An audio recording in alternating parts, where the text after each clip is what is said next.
This week's video is a little bit different. I'm going to talk about the economics of wood turning. And these are my experiences, by no means anyone else's. And I think everyone else's experiences will be different. I often get asked how much it costs to get into wood turning. And the answer to that is really it depends. It depends on what you plan on doing. Lathes generally come in 3 different sizes. I had the small size lathe, which typically run around $1,000, and I had that for 25 years and did a lot of wood turning with that. I have since upgraded to the next size up, which typically is going to run you around $3,000 and typically a bit larger, a bit heavier. You can turn a bigger bowl with that. And then finally, the next size up is typically going to cost you $7,000 to $10,000. So we're going to talk a little bit about this. I do have a review of the lathe that I currently have, and I'll link that video at the end. You can go back and take a look at that if you'd like. As I mentioned, for the first 25 years, I had the very first lathe that I showed you, which was around $1,000. I did upgrade to this lathe. This is a Craftex 802 from Busy Bee here in Canada. And it's got other equivalents. The Grizzly sells basically the sister lathe to this. It's much heavier than my previous lathe. It also has the ability to turn up to 18 inches, which is my previous one would only do 12, so that's a big step up. But the biggest improvement with this lathe is the speed control. My previous lathe did have speed control, although it was rather limited, and towards the end of its life, it had 0 speed control. The ability to be able to turn a bowl at 50 RPM means I can put a big, heavy bowl that's out of balance on my lathe, and I'm still able to turn it.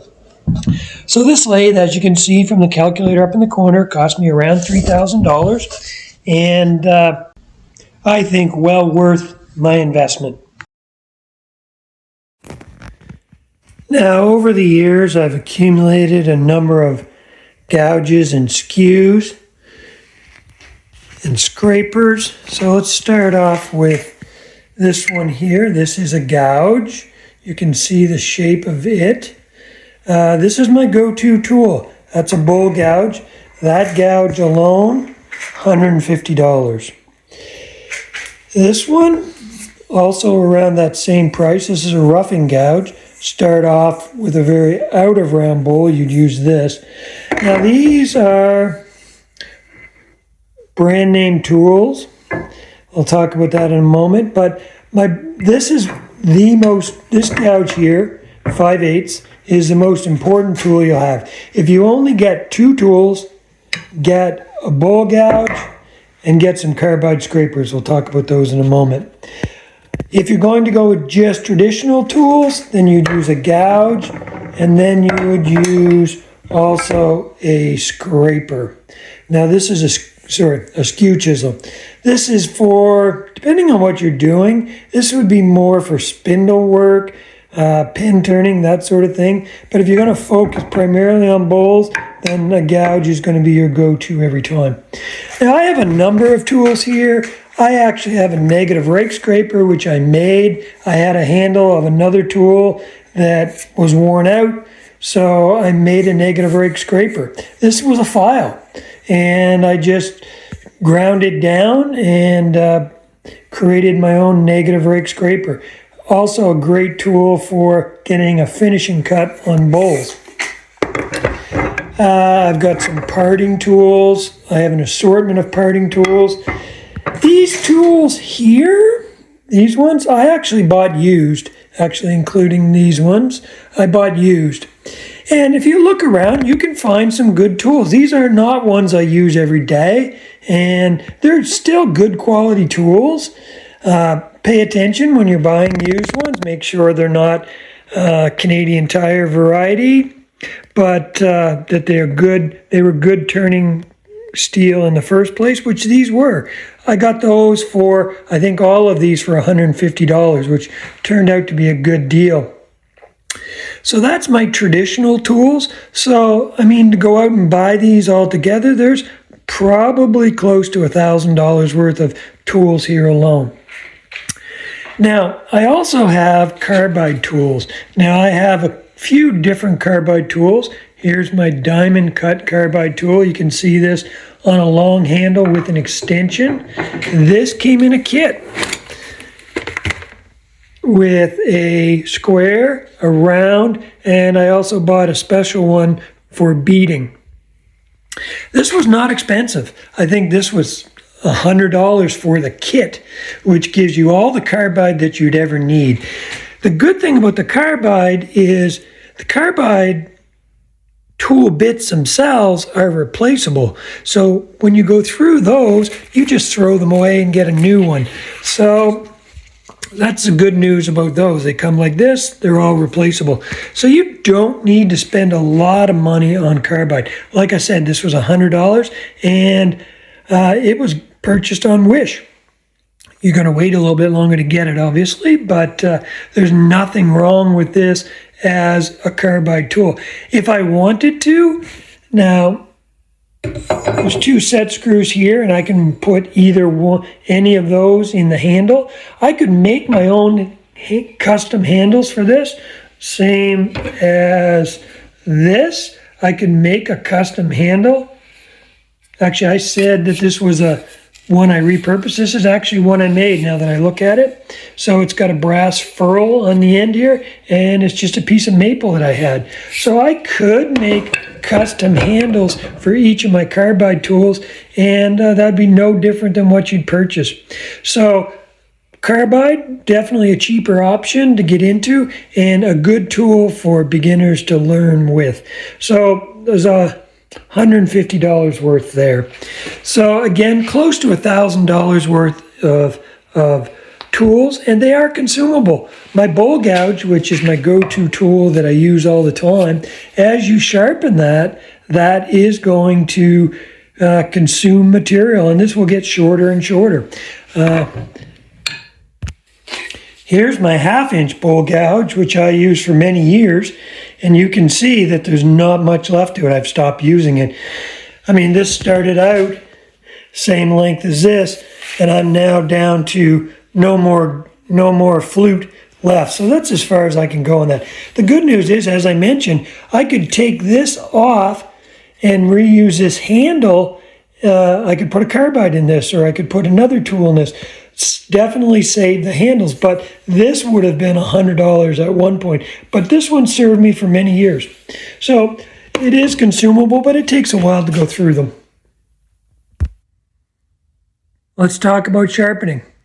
As you're turning, you're going to have to sharpen your tools. When I'm turning a bowl, I may sharpen my bowl gouge every half hour.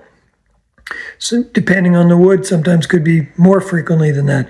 So you're going to sharpen a lot. So you need a right tool to do that with.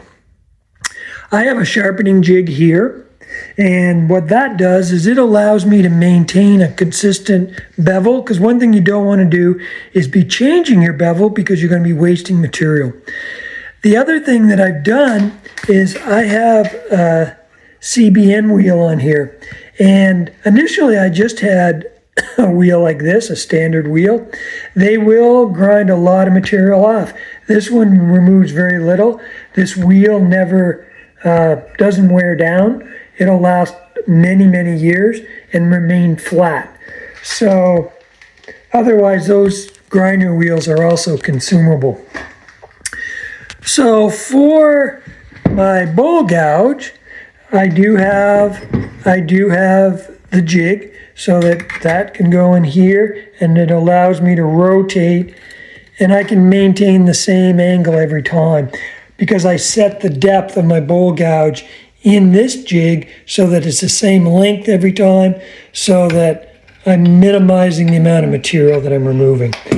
This jig also has a plate on it that I can put on, and for sharpening scrapers, so that I maintain the same angle on those. So the grinder, $200. That wheel alone, $150. The jig, $200, $150.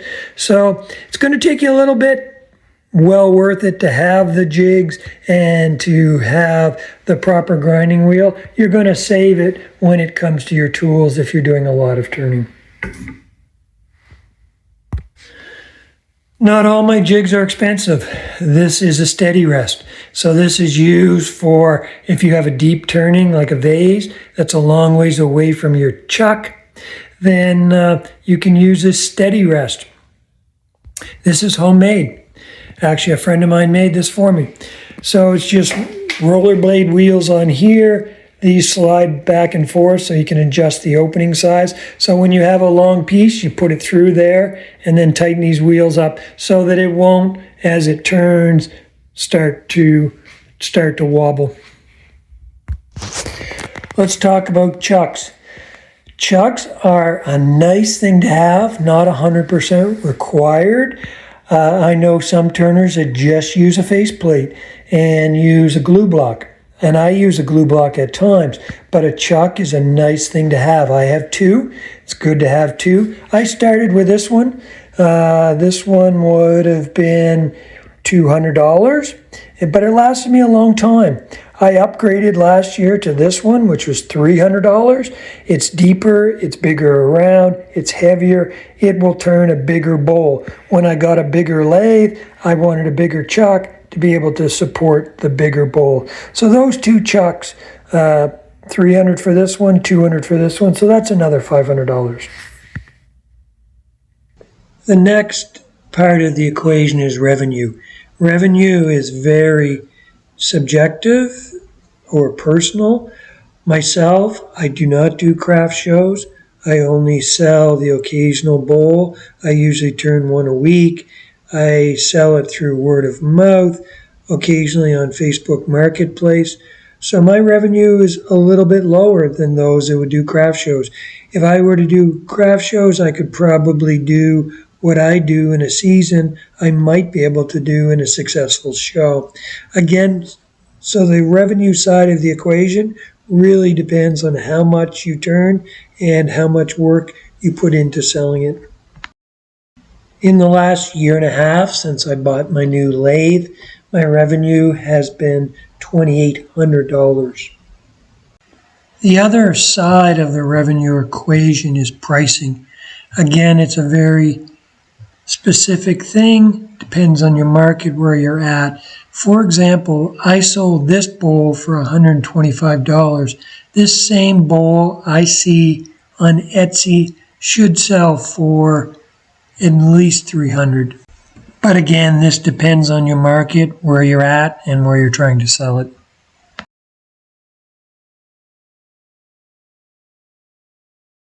Let's talk about what I have in here. This is my turning cabinet, not to be overlooked. Up here I have finishes. Each one of those cans is going to cost me $30. That can there is $35. These cans, $30 for tongue oil, for lacquer, for wood hardener. So, you know, I've got $200 worth of finishes up there. I've got my CA glues. Each one of those bottles is $25, $30, you know, easily. And that's a consumable. I've got probably on hand at any given time $100 worth of glue. Sandpaper. Don't overlook sandpaper. Sandpaper is not cheap. This sandpaper right here, which is nice for a bowl, not 100% required that you have this style, but that package there, which is about half gone, was $50. This package back here, now I buy my sandpaper on Wish. They come with these 2-inch sanding discs with pads as well. I can spend $50 and get enough there to last me a year. So that's not too bad. I also have a buffing kit there in the back. That was probably another $50. But again, these consumables, although they don't seem like a lot, you are going to go through them and they do add up.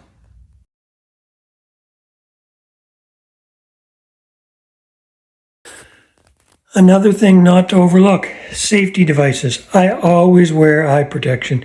Minimum, do not turn your lathe on without eye protection. This is a minimum. Safety glasses.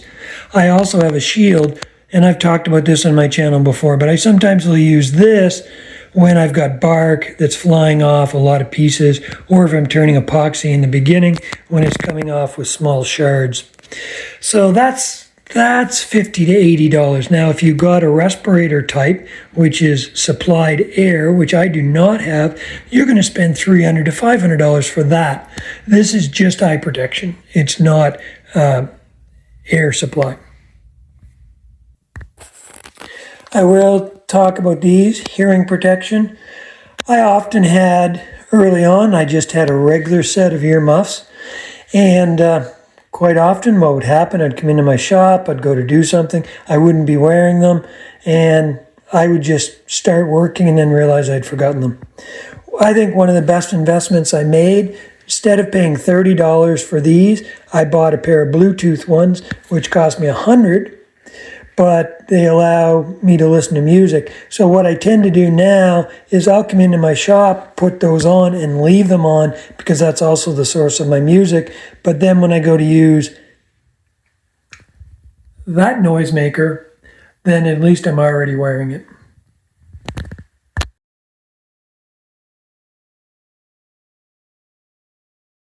Other things that I have in my shop, unrelated to wood turning per se, I do have a dust collection system. Not a big requirement for that because most of the time you're dealing with this stuff that the dust collector is not going to pick up, but rather is going to be swept up in a bucket because it's way too large for the dust collector to handle. But I do have a dust collector. Unrelated, so we won't talk about the cost of that. I also have a drill press. Again, I had that anyways. It's useful when turning, but we won't count that in. It's not a requirement. And then I have a bandsaw. Excuse the mess on my bandsaw table right now. I should have cleaned that up. But again, this machine here is worth $600 or $700. Not absolutely required. Again, it's more of a companion type tool. Chop saw. If you're going to get into bowl turning, this is useful. If you're going to do segmented turning, it's a requirement. That and a table saw. That machine alone, again, auxiliary, so I won't include that because it's an indirect tool. I'm not 100% required to do wood turning, but that tool there, that chop saw would be worth $800. And then I also have rechargeable drills. Don't need to be rechargeable, but you do need a drill to do your sanding. They're a couple $100. So this associated equipment is not a requirement for wood turning, but I did other woodworking initially before I started using my lathe, so a lot of these I already had. They do make some things in turning easier, but again, not a requirement. As I mentioned, I am just a hobbyist. I turn a bowl a week. By no means a professional, so my experience and my revenue stream are quite a bit different than others. There are people that go to the craft shows and do much better, and there's also people that actually do it professionally. That's just not my experience, but hopefully you could get a little bit of an idea of what costs may look like. If you're watching this video live, then I appreciate you subscribing to my channel, and I wish you a Merry Christmas and a Happy New Year, and I will be returning soon with regular content.